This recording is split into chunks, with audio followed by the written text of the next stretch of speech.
Hello, मैं हूं doctor Reshma Suryavanshi. मैं एक सुजोग थेरेपिस्ट हूं और एक सुजोग ट्रेनर हूं।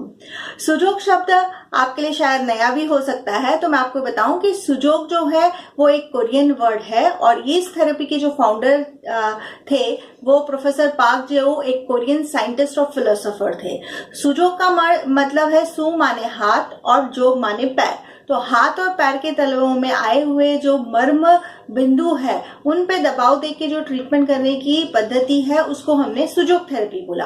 और सुजोग थेरेपी में हम काफी सारी चीजों से हाथ और पैर के तलवों पे ट्रीटमेंट करते हैं। जैसे हमारे किचन में आए हुए जो विभिन्न प्रकार के बीज हैं, जैसे दालें हो गई, हमारे मसाले हो गए, ये सारा कुछ हम यूज करते हैं सुजोग थेरेपी में। लेकिन कहाँ करते हैं? सुजोग के पॉइंट्स पे।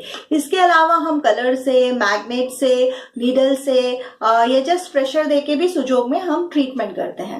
हमारा आज का जो टॉपिक है वो ड्राई कफ का है। काफी लोगों ने मुझे रिक्वेस्ट किया कि विंटर सीजन में बच्चे हैं या जिनकी इम्यूनिटी कम है उनको कफ बहुत हो जाता है। आफ्टर वो वायरल या कुछ भी उनको प्रॉब्लम होता है, उसके बाद जो कफ है ये जाने में बहुत टाइम लगाता है और कफ की वजह से रात रात भर नींद भी नहीं आती है। और जब एक बार कफिंग शुरू होती है तो कईयों को कंटिन्यूअसली 2 मिनट, 3 मिनट, कभी कभी 5 मिनट तक भी कफिंग होती है, जिसकी वजह से सारे जो स्नायु है ये खिंच जाते हैं। इसलिए जो आज मैं आपको बताने जा रही हूँ तो सुजोग थेरेपी में किस तरह से आप ड्राई कफ से पूरी तरह से निजात पा सकते हैं, ये जो मैं आपको बताने जा रही हूँ। इसके लिए जो जरूरी चीज आपको जानने के लिए तो सिर्फ ये कि इसका पॉइंट कहाँ पर आएगा। तो सबसे पहले मैं शुरू करती हूँ, अगर आपको वायरल फीवर हुआ है पहले, तो किस तरह से आप सुजोग थेरेपी से वायरल फीवर को 1 या 2 डिग्री तक आप कैसे कम कर सकते हो। अलॉन्ग विद द मेडिकेशन अगर आप ये करते हो तो बहुत ही जल्दी आपका बुखार जो है वो कम हो जाता है। और डॉक्टर के पास जाने से पहले अगर आप ये करते हो तब भी आप मतलब काफी हद तक अपना जो बुखार है वो 1 से 2 डिग्री तक कम हो जाएगा, तो काफी राहत हो जाएगी। तो आइए हम अपने चार्ट में देखते हैं कि बुखार अगर आया है तो क्या पॉइंट्स हमको लगाने हैं। जैसे इस चार्ट में आप देख रहे हो तो आप लेफ्ट हैंड या राइट हैंड दोनों में से कोई भी हाथ आप ले सकते हैं और ये किसी भी हाथ में आप कर सकते हैं। और ये सारे जो पहले पोर है इसका 1/3 हिस्सा है।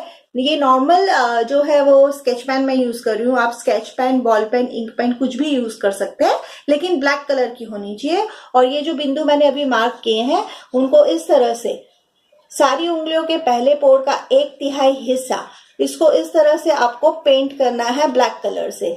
जब ये ब्लैक कलर आप पेंट करते हैं तो आप देखेंगे कि 15-20 मिनट में ही आपका जो बुखार है वो 1 से 2 डिग्री कम हो जाता है। तो इसका सबसे ज्यादा फायदा तो ये है कि बुखार सिर पे नहीं चढ़ेगा।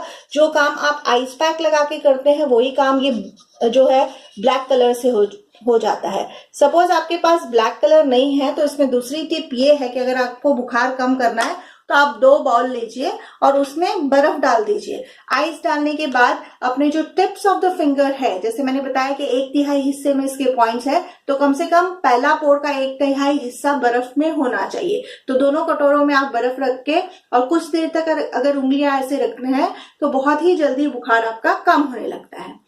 बुखार ठीक होने के बाद जब सर्दी की वजह से आपको कफ हो रहा है तो उसके लिए आपको पता होनी चाहिए कि लंग्स के पॉइंट कहाँ पर है। तो फिर से हम चार्ट पे देखेंगे और मैं आपको बताऊंगी कि लंग का पॉइंट कहाँ पर है। तो आपकी जो अंगूठे के नीचे जो गुदगुदा हिस्सा हमारी हथेली में होता है, यहाँ पर होते हैं लंग्स के पॉइंट। और जिस टाइम पे आपको सर्दी हो रही है, बुखार हो रखा है, तो ये जो पूरा लंग का एरिया है इसको अपने घर में आराम से गाय का घी या सरसों का तेल अवेलेबल होता है। अगर गाय का घी है तो उसको हल्का गुनगुना गर्म कर लीजिए, या सरसों का तेल। और ये जो एरिया मैंने बताया है जैसे हथेली में ये पूरा जो हिस्सा है इसको अच्छे से मसाज करिए सरसों के तेल से, या गाय के घी को हल्का गुनगुना गर्म करके करेंगे तो आपको सर्दी में भी बहुत ही अच्छा रिलीफ हो जाएगा। आपने ब्लैक कलर लगाने हैं टिप्स पे, इससे आपका बुखार भी कम हो जाएगा। और अब आती हूं मैं कि जब आपका सर्दी और आपका बुखार कम हो जाए और उसके बाद जब ड्राई कफ आपका रह जाता है तो लंग का एरिया तो आपको पता चली गया ये है। तो इसके लिए बहुत ही बेहतरीन टिप मैं आपको बताने जा रही हूँ। जिनको भी ड्राई कफ है वो प्लीज इस वीडियो को अपने जो भी रिलेटिव्स या फ्रेंड्स जिनको जरूरत है उनको भी जरूर शेयर करिएगा। इसमें सिर्फ 2 इंग्रेडिएंट्स की आपको जरूरत है। एक हो गया पीली सरसों। पीली सरसों यानी जो हवन में यूज होती है, किसी भी पूजा की दुकान पे पीली सरसों, येलो मस्टर्ड आपको मिल जाएगी। पीली राई जो होती है वो आपको लेनी है और उसको आप मिक्सचर में पीस के रख सकते हैं, ड्राई पीस के रखिए। रात को सोते वक्त उसमें हनी, आपको सेकेंड इंग्रेडिएंट जो इसमें चाहिए वो हनी है। उस मस्टर्ड पाउडर में वो सरसों जो आपने पीसी है उसमें जितना पेस्ट बनाने के लिए हनी की जरूरत है उतना पेस्ट बनाइए। पेस्ट बनाने के बाद ये जो लंग का करस्पॉन्डेंस एरिया सुजोग में आपने देखा था उस पर पूरा ये पेस्ट अप्लाई कर दिए। सिर्फ 2 चीजें हैं, पीली सरसों और शहद का मिक्सचर बना के और यहाँ पर आपको अप्लाई करना है। अप्लाई करने के बाद आप उसके ऊपर कॉटन रख के आप कोई भी हैंकी से इसको बांध सकते हैं ताकि वो गिरे नहीं, या आप टेप से इसको टेप कर सकते हैं कि वो इंटैक्ट ओवरनाइट रहे।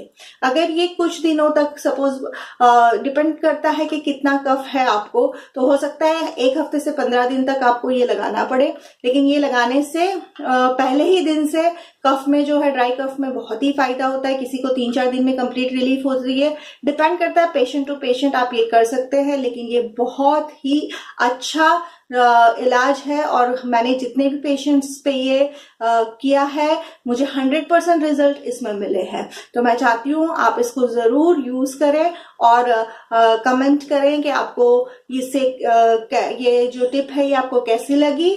और अगर आप सुजोग थेरेपी सीखना चाहते हैं तो हमसे संपर्क करके आप सुजोग थेरेपी सीख भी सकते हैं, एक सर्टिफाइड सुजोग थेरेपिस्ट बन सकते हैं और खुद भी हीलिंग सेंटर अपना डाल सकते हैं। Thank you so much.